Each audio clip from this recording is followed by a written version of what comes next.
এই হলো deadline communications private limited. আপনারা দেখছেন এক্সপ্রেস নিউজ, খবর নেয়, খবর দেয়।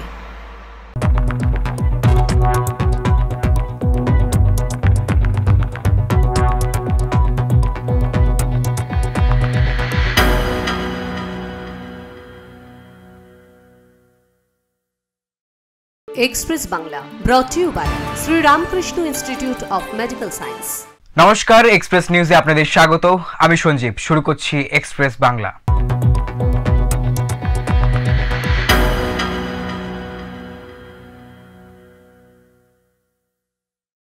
বাড়ি ফিরলেন বিএসএফ জওয়ান পূর্ণম কুমার সাউ, আবেগে ভাসছে রিশরা। 23 দিন পাকিস্তানে বন্দি দশায় থাকার পর দেশের মাটিতে ফিরেছিলেন পূর্ণম। অবশেষে নিজের বাড়িতে ফিরে এলেন বিএসএফ কনস্টেবল পূর্ণম কুমার সাউ। তার প্রত্যাবর্তনে খুশির জোয়ারে ভাসছে গোটা এলাকা।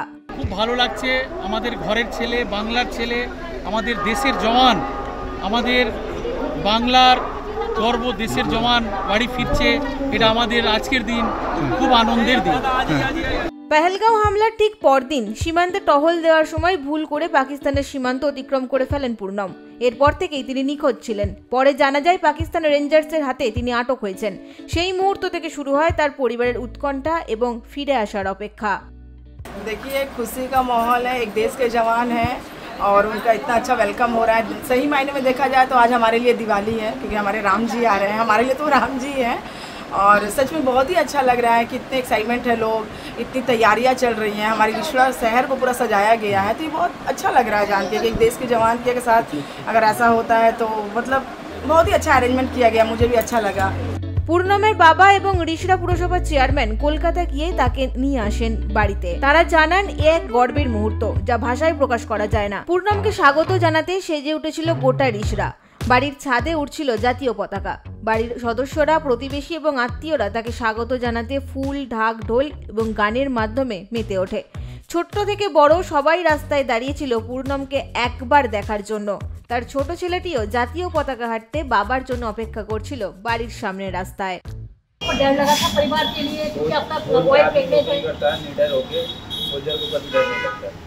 आप कैसा लग रहा है? पापा से मिले, देखे, बहुत खुशी की बात है कि आप लोग को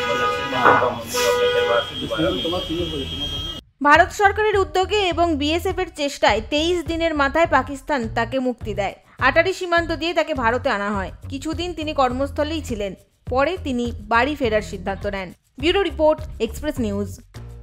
দীঘার জগন্নাথ মন্দিরে রবিবার পর্যটকদের নবজোয়ার। দীঘার অর্থনীতিতে আমূল পরিবর্তন। দীঘা জগন্নাথ ধাম সংস্কৃতি চর্চা কেন্দ্র সমুদ্র পারের অর্থনীতিকে চাঙ্গা করবে জগন্নাথ দেব অভিমত দীঘার ব্যবসায়ীদের। জগন্নাথ মন্দির উদ্বোধনের পর পর্যটকদের ঢল নেমেছে দীঘা জুড়ে। ছুটির মরশুমে সকাল থেকেই প্রচুর পরিমাণে পর্যটকদের ভিড় লক্ষ্য করা যাচ্ছে দীঘার জগন্নাথ মন্দিরে।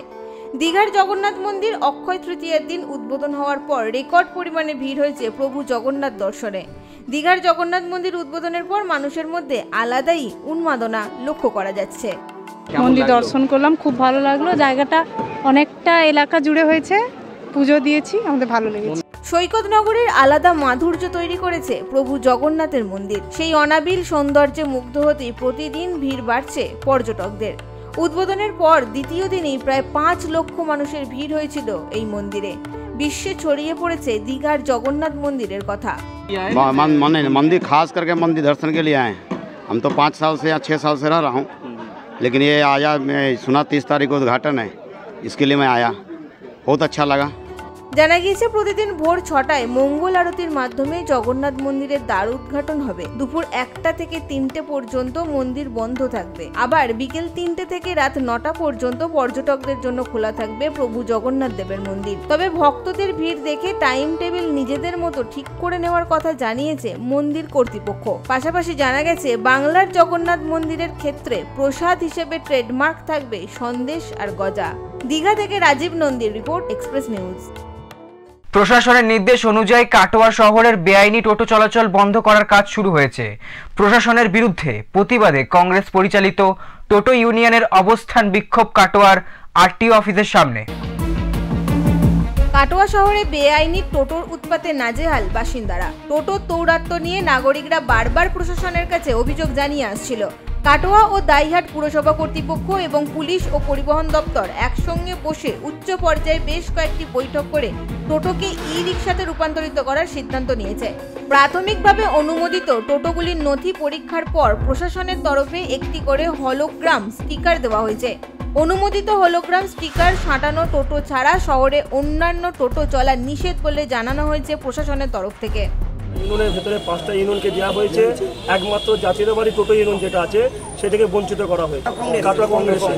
এবার আমাদের যে দাদা মাথার উপরে আছেন উনি যতবার গেছেন আমাদের পৌরপ্রধান এবং প্রশাসনের কাছে ততবারই আশ্বাস দেওয়া হয়েছে যে আপনাদের ডাকা হবে, আপনাদের দেওয়া হবে, আপনাদের ডাকা হবে, আপনাদের দেওয়া হবে, কিন্তু এখনো পর্যন্ত আমাদের ডাকা হয়নি। পূর্ব নির্ধারিত নির্দেশ অনুযায়ী হলোগ্রাম ছাড়া টোটো চালকদের সকাল থেকেই ধরপাকড়ের কাজ শুরু করেছে প্রশাসন। এরপর কংগ্রেস পরিচালিত কাটোয়া শহর জাতীয়তাবাদী টোটো ইউনিয়নের 230টি টোটো চালক এবং তাদের পরিবারের সদস্যরা কাটোয়া আরটিও অফিসের সামনে অবস্থান বিক্ষোভে বসে। বিক্ষোভকারী টোটো চালকদের অভিযোগ শুধুমাত্র কংগ্রেস করার জন্যই তাদেরকে হলোগ্রাম দেওয়া হয়নি। যেহেতু আমার স্বামীরা কংগ্রেস করে এই কারণে প্রশাসন পুরো আমাদের টোটো চালানো বন্ধ করে দিয়েছে।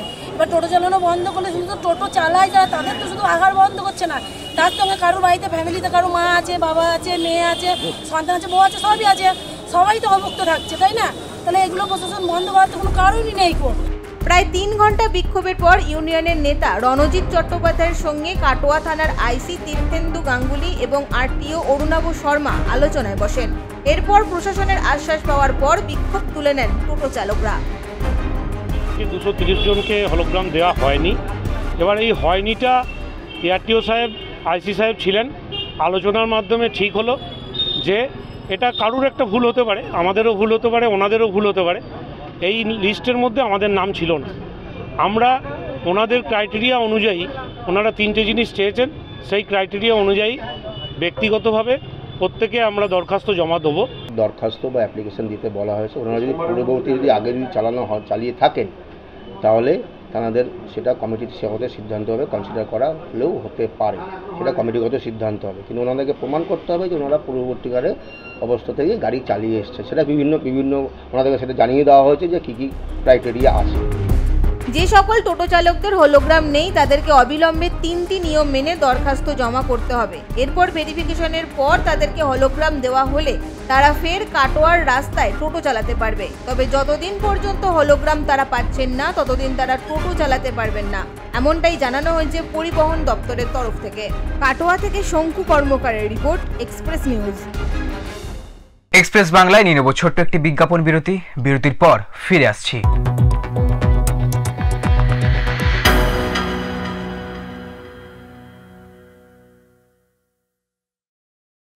Sri Ramakrishna Institute of Medical Sciences and Shanuka Hospital, দেশের প্রথম institute, excellence in health education and affordable health care, উন্নত মানের চিকিৎসা শিক্ষা প্রদানের স্বনামধন্য প্রতিষ্ঠান, জাতীয় চিকিৎসা কমিশন দ্বারা স্বীকৃত এই medical college, a complete cancer hospital and research centre,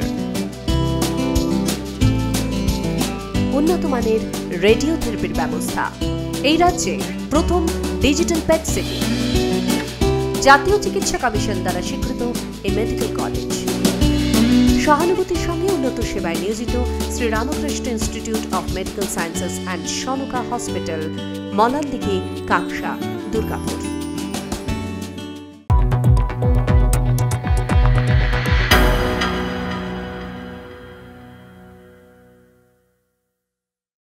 ফিরে এলাম বিজ্ঞাপন বিরতির পর। আপনারা দেখছেন এক্সপ্রেস বাংলা।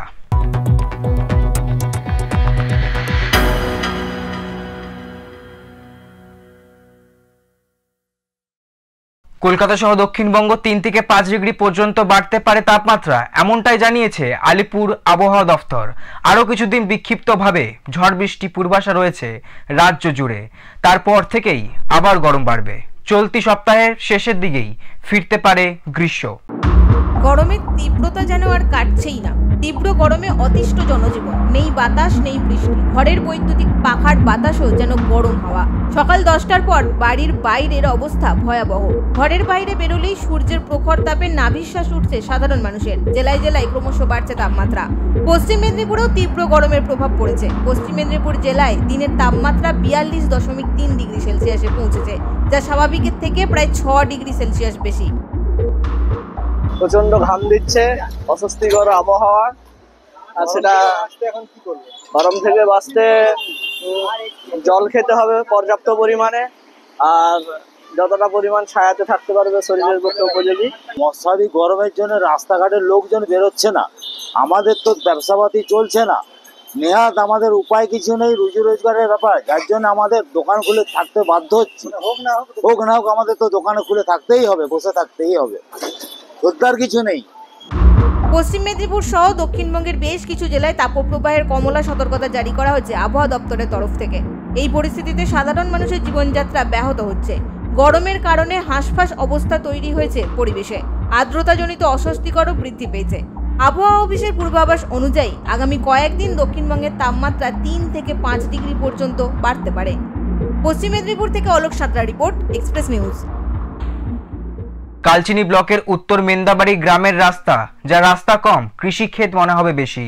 রাস্তার মাঝে বড় গর্ত, যা অল্প বৃষ্টিতেই পরিণত হয়েছে ডোবায়।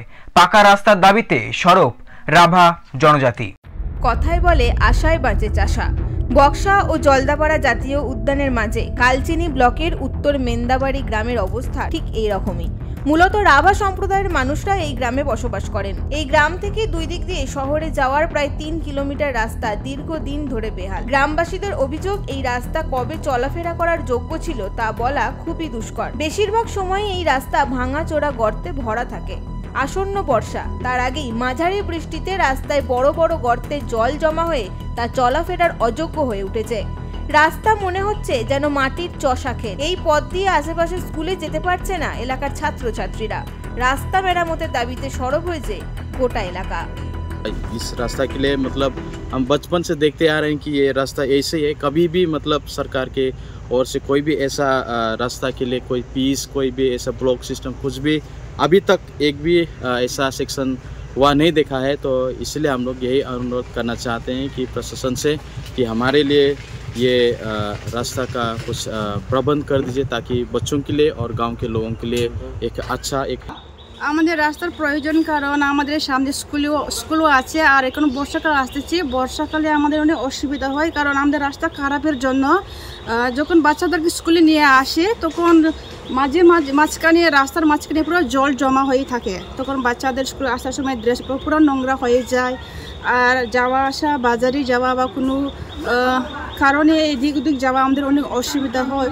ওই জন্য আমাদেরকে রাস্তাটা দিয়ে দিলে অনেক ভালো হয়। তবে আলিপুরদুয়ার জেলা পরিষদের সহকারী সভাধিপতি অবশ্য রাস্তা দ্রুত মেরামতের প্রতিশ্রুতি দিয়েছেন। বিভিন্ন আমাদের পঞ্চায়েত সমিতি, জেলা পরিষদ, আমরা রাস্তাগুলি করছি, সেগুলি আপনারা বলছেন 1-2টা কোথায় রাস্তা খারাপ আছে, নিশ্চয়ই হয়ে যাবে। আগামী দিন দায়িত্ব নিয়ে বলছি যে আগামী দিন রাস্তা করার জায়গা থাকবে না। দিদি সেই উদ্যোগটাই নিয়েছে। প্রশাসনের এই আশ্বাস কবে কার্যকারী হয় সেই দিকেই তাকিয়ে এলাকার মানুষ। আলিপুরদুয়ার থেকে সুমিত কার্জির রিপোর্ট, এক্সপ্রেস নিউজ। দেখা নেই বৃষ্টির, লক্ষ লক্ষ টাকা খরচ করে মাথায় হাত আম চাষিদের। লাভ তো দূরের কথা, আসল খরচ উঠবে কিনা তা নিয়ে আশঙ্কায় নদিয়ার আম চাষিরা। লক্ষ লক্ষ টাকা খরচ করে আম চাষিরা বাগান জমা নিয়েছে, তার উপর কীটনাশকের খরচ। আবহাওয়ার খামখেয়ালিতে লাভ তো দূরস্থ, খরচের টাকা উঠবে কিনা তাই নিয়েই কপালে চিন্তার ভাঁজ আম চাষিদের।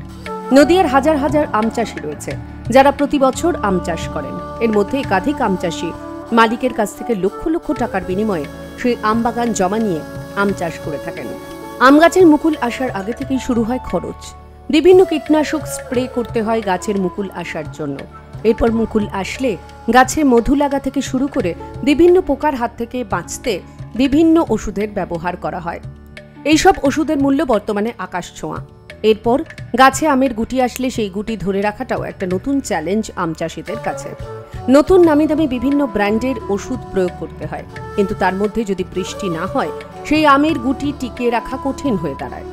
আবহাওয়া যদি ঠিক থাকে তাহলে কম ওষুধেও ভালো ফলন হয়, কিন্তু আবহাওয়া যদি বিপরীতমুখী হয় সেক্ষেত্রে বিভিন্ন ওষুধ প্রয়োগ করেও সঠিক উপকার পাওয়া যায় না। বর্তমানে সেই সমস্যাতেই ভুগছে আম চাষিরা। চৈত মাসেও ঠান্ডা পড়ছে, শীত রাত্রিরে ঠান্ডা পড়ছে, শীত করছে, এইটাতে সবথেকে বেশি আম চাষে ক্ষতি করছে। বৃষ্টির প্রয়োজন, কিন্তু আম চাষে বৃষ্টি না হলেও ততটা ক্ষতি হয় না, কিন্তু সবথেকে বেশি ক্ষতি হয় চৈত মাসে যদি ঠান্ডা পড়ে। বিভিন্ন কীটনাশক ব্যবহার করেও আমের গুটি টেকানো যাচ্ছে না। তার কারণ সঠিক সময় বৃষ্টির দেখা নেই। বৃষ্টি হলে একদিকে যেমন বিভিন্ন রোগ থেকে মুক্তি পাওয়া যায়, অন্যদিকে আমের গুটিও তাড়াতাড়ি বড় হয়। তাই চাষিরা আশঙ্কা প্রকাশ করছেন এবছর যে আবহাওয়া, তাতে করে লাভ তো দূরের কথা, আসল টাকাটা তুলে আনাই মুশকিল হয়ে যাবে। প্রতিদিন আম গাছ থেকে প্রচুর পরিমাণে আমের গুটি কেটে মাটিতে পড়ে যাচ্ছে। তারা চাইছেন অবিলম্বে যাতে কিছুটা হলেও বৃষ্টি হয়, না হলে এবার প্রচুর ক্ষতির মুখে পড়তে হবে তাদের। এবছরে ফলনটা বেশি হওয়ার কথা ছিল, স্বাভাবিকভাবে দামটাও একটু কম হতো, কিন্তু এবছরে ওয়েদারটা কিভাবে কি হলো বুঝতে পারলাম না ঠিক, যার জন্য মুকুলটাও এলো। মুকুলটা একটা ম্যাক্সিমাম না হলেও মিনিমামের থেকে বেশি হয়েছিল। দামটা একটু কম হওয়ারই কথা ছিল, কিন্তু সেখানে গিয়ে দেখা গেল এবছরে ফলনটা কমেই গেল। নদিয়ার শান্তিপুর, চাপড়া, কৃষ্ণগঞ্জ থেকেই শুরু করে একাধিক আম চাষিদের কপালে তাই এখন চিন্তার ভাঁজ। নদিয়া থেকে মাধব দেবনাথের রিপোর্ট, এক্সপ্রেস নিউজ। এক্সপ্রেস বাংলা এখনকার মতো এই পর্যন্তই। চোখ রাখুন এক্সপ্রেস নিউজে। এক্সপ্রেস নিউজ, খবর নেয়, খবর দেয়।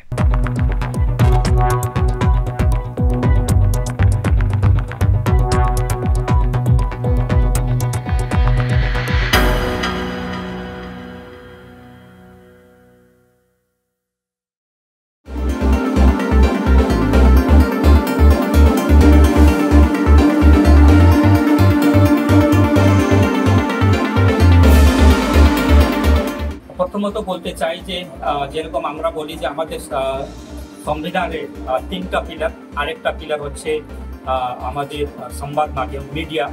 তো এই যে নিউজ এক্সপ্রেস যে চ্যানেল আছে, এর 24 বছর পূর্তি হয়েছে। যে 24 বছর পূর্তি হয়েছে তাদেরকে শুভেচ্ছা জানাতে চাই, এবং যারা নিঃস্বার্থভাবে মানুষ পর্যন্ত যে খবরটা পৌঁছে দেয়, তো এই নিউজ এক্সপ্রেস যেটা আছে পরিশ্রম করে সুন্দরভাবে কাজ করতেছে। আমি আশা করি আগামী দিন আরো ভালো কাজ করবে।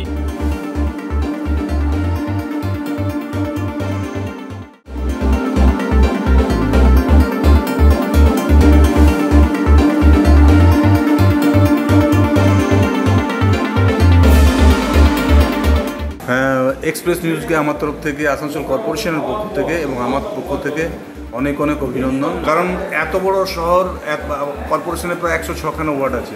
এবারে বিভিন্ন জায়গায় ছোট্ট খাট্ট যে ঘটনাগুলো ঘটে সেগুলো কিন্তু আপনাদের চ্যানেলের মাধ্যমে জানতে পারি।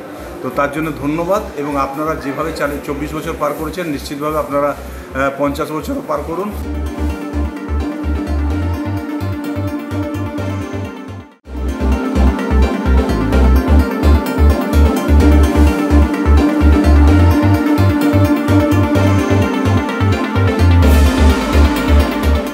নিউজ 24 বছরের পদার্পণ করলো জানতে পেরে খুবই ভালো লাগছে।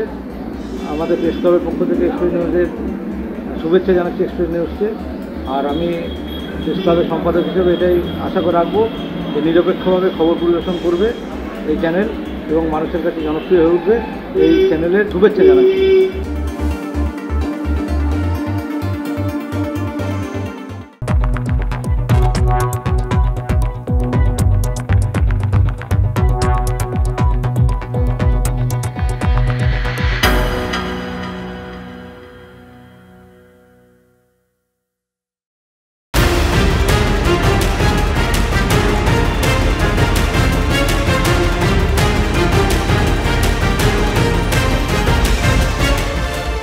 এই হলো ডেডলাইন কমিউনিকেশনস প্রাইভেট লিমিটেড। আপনারা দেখছেন এক্সপ্রেস নিউজ, খবর নেয়, খবর দেয়।